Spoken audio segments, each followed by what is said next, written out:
Գիտեք, երբ դուք չեք հասկանում Աստծո խոսքը, դա այն պատճառով է, որ ինչ-որ բան այն չէ ձեր եւ նրա միջեւ։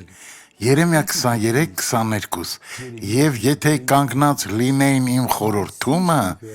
այն ժամանակ լսել կտային իմ խոսքերը իմ ժողովրդին եւ նրանց հետ կդարձնեին իրենց չար ճանապարհներիցը եւ իրենց չար գործերիցը։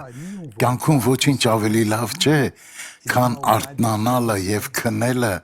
իմանալով, որ վստահ քայլում ես Աստծո հետ։ Մի ընդունեք սատանայի առաջարկները, դա կարատավորի ձեզ եւ ձեր հավատքը, եւ դա կարող է հանգեցնել մեծ խնդիրների ձեր եւ Աստծո հարաբերությունների մեջ։ Դիտենք վկայությունը։ Իսկ դու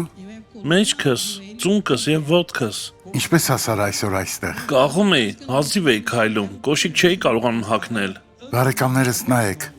քույրս շարունակիր քայլել, որքան շատ առաջ քայլես, այնքան Աստված քեզ կբուժի։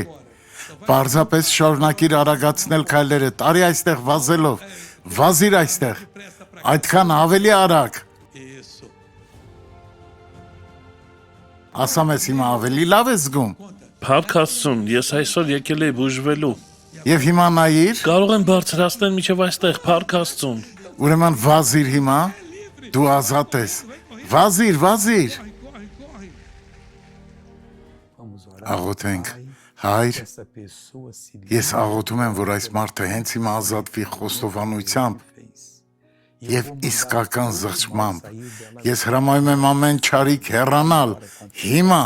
հեռացեք հիմա այս մարդու կյանքից Հիսուսի անունով։ Ամեն։